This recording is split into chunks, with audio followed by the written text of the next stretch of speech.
Did y'all see that Najee Harris interview where they're asking him, did the Browns defense know what was coming? And he's sitting around like, trying to figure out the best way to answer a question that has an obvious answer, but you don't want to be too blunt and get yourself in trouble. He ended up saying yeah in some situations and then was like, there's lots of stuff that goes around that you guys don't know about, but it's clear and obvious that the Steelers players are extremely frustrated. You can see it with the body language, and Chuck Okorafor lost his starting spot at right tackle over it because after the Jaguars game, when Matt Canada was calling the same run plays when the Steelers offense was struggling, Chuck Okorafor had something to say about it in the locker room, and boom, he's on the bench now. To be fair, that ended up helping the Steelers a lot because Broderick Jones was a huge upgrade, but then you had Deontay Johnson yelling at a staff member on the sideline, and then Broderick Jones, who is very mature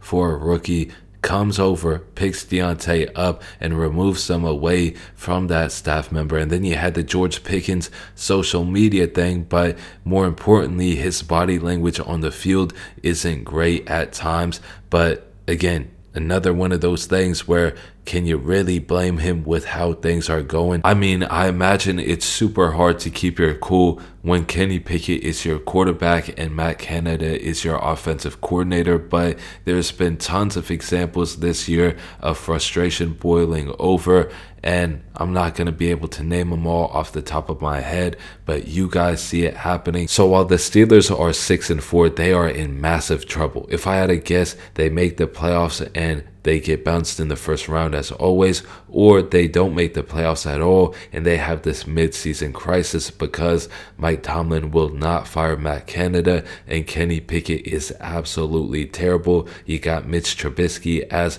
your backup, and I think Mason is the best option, but even he is not going to save you. Basically, the Steelers have very deep-rooted problems that they're going to have to figure out in the offseason, but there's damn near nothing that they can do about it right now. They're kind of just stuck in the mud.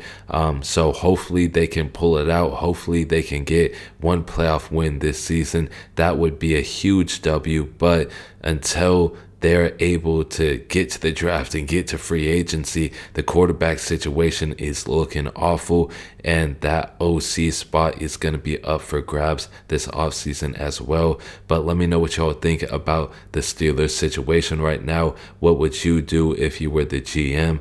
Hopefully y'all enjoyed this video though, and that is it for me on this one. Peace.